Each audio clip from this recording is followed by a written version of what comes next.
Hello everyone, how you doing? Welcome to Is It For You, the show that'll make or break your decision to buy a game. In today's episode, we'll be diving into another one of my favorites, Final Fantasy X. Or like I used to call it, Final Fantasy X. What do you want?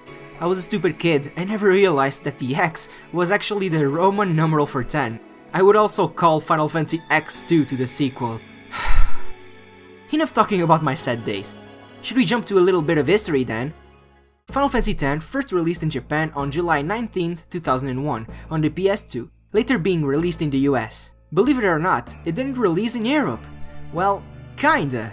On January 31, 2002, an international version was released in Japan, which added a new sphere grid, abilities, tweaks to the combat, and new super bosses. This was the version that released in Europe later that same year, and that was the version that I grew up with, never knowing the Americans had a watered down version.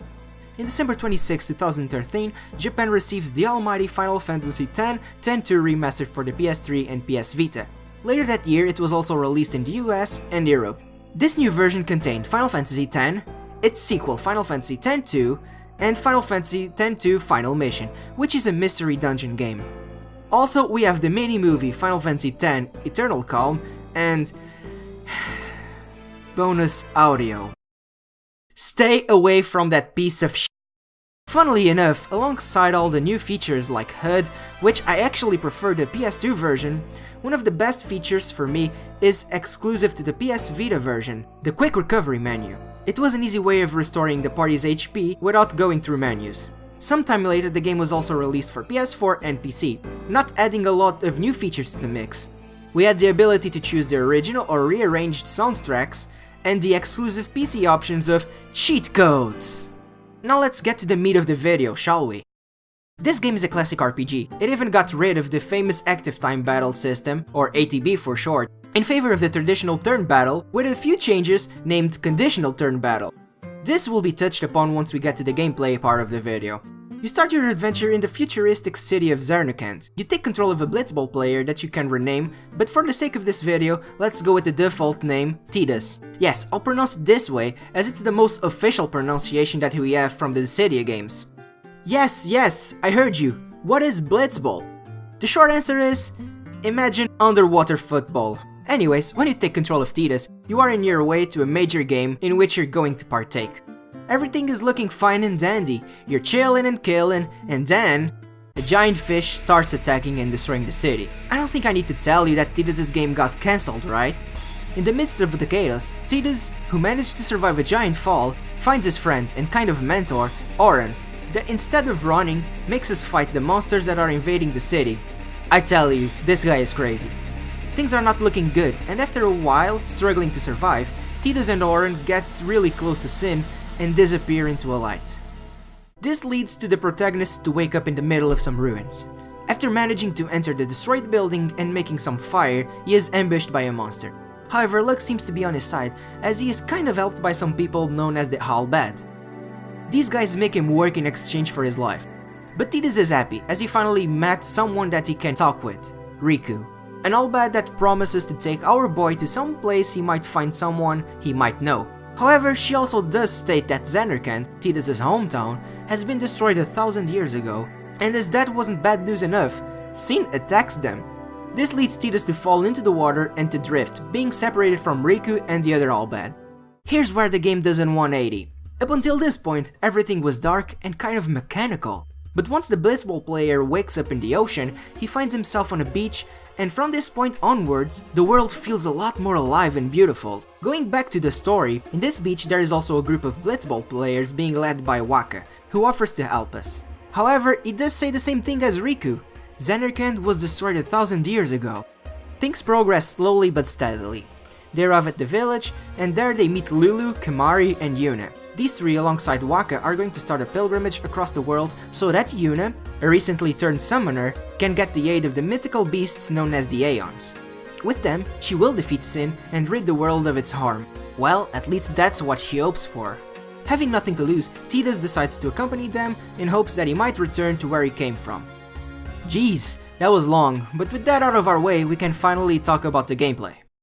Like the classic RPG that this game is, there are sections that you are walking across the world and the fights. This game runs on the usual random battle that pops up while walking around. The battles consist in your party of 3 versus the enemies that can vary in numbers. This game, however, has something that isn't very common. You can change any party member mid-battle without even wasting a turn. With that said, the combat mode is a bit different than the usual because every character in the battle isn't promised a turn.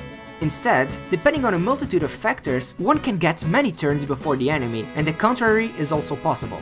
Each character in your party has different capabilities, being that some are better dealing with certain types of enemies than others, and this is very important in the game, hence the fact that you can swap any party member on the go. The commands are really straightforward. There is attack, special, white and black magic, items, and a few that are exclusive to certain characters, like summon, that only Yuna can perform. Attack does what it's supposed to do. You attack the enemy with your weapon. Special really depends. You can run from the battle using fleet or cheer up your party with buffs. White magic is mostly healing and buffs, while black magic is used for offensive magic and debuffs. Items is obviously for the items that you can use in battle. Aside from that, there are also special powerful attacks known as the Overdrive that are character exclusive and only them can do it. They can be used after the orange bar fills up and aren't mandatory to be used right away like in Final Fantasy 7 or 9. They do require some kind of minigame to be successfully used, apart from some exceptions. Later on the game you can even unlock more for every character. Moving to leveling up, a standard of RPGs. This is by far one of my most loved progressing systems. Here, you use the sphere grid, and you have complete control over the character's stats. As you fight and quote-unquote level up, you will be able to move around the grid and by using special spheres, activate nodes that will give either stat upgrades or abilities. You'll also find a few empty nodes that you can change to stat upgrading ones later in the game. In other words, you have total control over everything. You can either do the smart thing and get stronger, or even do a no sphere grid challenge for example. You decide. Aside from all these things, there are also the Cluster of Trials, a series of mandatory puzzle areas that after completed grant you an Aeon. And so we arrive at the music department. First of all, it was composed not by one but by 3 different people, being the amazing Nobuo Uematsu one of them. Even though I will remember most tracks from various Final Fantasy games and tell you what game in the series they belong to, Final Fantasy X is the one that I can for sure tell you where each music plays. I found the soundtrack to be phenomenal, and every music seems to fit perfectly in the moment that it's played. To be honest, I don't think I have a music that I hate in the whole soundtrack. Sure, there are some that aren't amazing in my point of view, but none make me say that I hate them. All in all, it's simply amazing to the point of giving me goosebumps. In the end of the day, you might be asking, is this game for me? Well, do you like games that can go on for hours and hours? A story that in my point of view is amazing? And a soundtrack that'll make you hum without even realizing? If so, I'd say that this game is the perfect pick for you. This game, in my opinion, is a really good start for classic RPG gaming style. It was mine, and since then I've been eating these guys like nothing.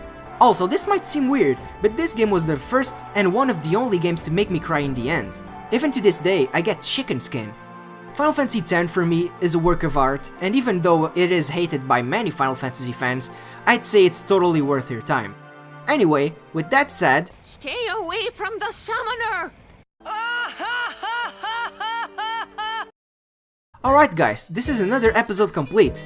I really hope that you enjoyed. Don't forget to leave a like, comment and subscribe. I also have a gaming channel with lots of videos that you might enjoy. Guess we'll be seeing each other next time. Bye bye.